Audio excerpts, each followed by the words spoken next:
Kevin Thom joins us now with the story of Twins helping a South Bay Power maintain its dominant ways. Thanks, Robert. Oak Grove is the reigning CCS Open Division football champion.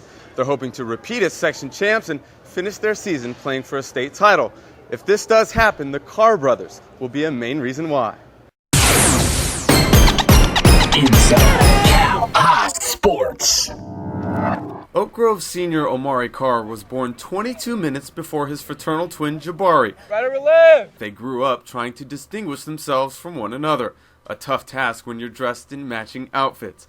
Whether it was stats in Pop Warner football or Super Kid buttons in grade school, Jabari wasn't too happy about sharing the spotlight. I was always more of a defensive player, and offense so when he used to always score, I used to be mad sometimes, like, man, I want to score too. Nowadays, their competitiveness is a big reason for their success on the field and their bond off of it. As 15-year-old freshmen, the two starred on a national champion Pop Warner team. A year later, Jabari burst onto the scene by intercepting 8 passes as a free safety for the Eagles varsity squad, while Omari won league MVP as a running back for the JV. They really have come a long way since their freshman year. You know, they've matured, they're working harder, they understand the team concept now more and more. It's what's exciting to see. Last year, Jabari again received first-team All-State recognition among juniors, while becoming a triple threat, scoring as a punt returner and sure-handed receiver. Meanwhile, Omari battled through a broken foot and grade issues to make it back in time for their CCS Open Division title game against Gilroy.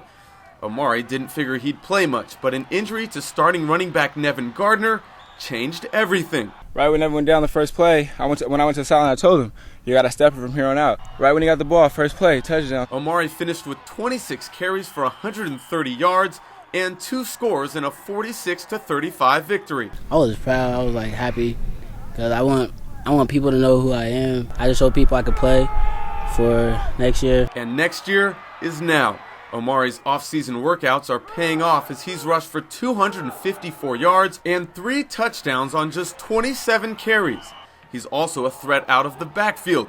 We cue up his 61-yard TD catch in a 40-7 win over St. Francis. When they do something exciting, I'm hollering and hooping, and I'm a proud father, man.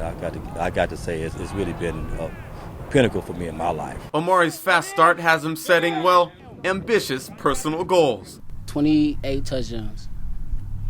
I ain't share some. Gosh. 28. I'll give you 10, 12. Will you let me get? As for Jabari, plenty of Pac-10 schools are showing interest, thanks in part to his spectacular showing over the summer. He earned MVP awards at both the Under Armour and Stanford Invitational camps. Playing against the best talent at camps and showcasing your talent and getting competing against those guys, it just shows you how good of a player you are, and it gets you really excited for the season because you're going to go up against that kind of talent during the season. And if you can do it at a camp, I believe you can do it in the game. So it was real rewarding and real nice. While both are equally proud of each other's accomplishments, when talk turns to video games and females, things get a little heated. I'm not going to lie. Video game part, he got me. On a girl part, I got him on lock. No, I don't know. Because I got a bad one. For 18 years, these two young men have stood side by side, constantly competing with and rooting for each other. This season, more than ever, their friendship will be a key to the Eagles' success and securing their futures in college. Jabari's school of choice is UC Berkeley, but he must get his core GPA up before the Bears offer him a scholarship. As for Omari, expect him to get a lot of interest as the season goes on and scouts come to watch both of them play together.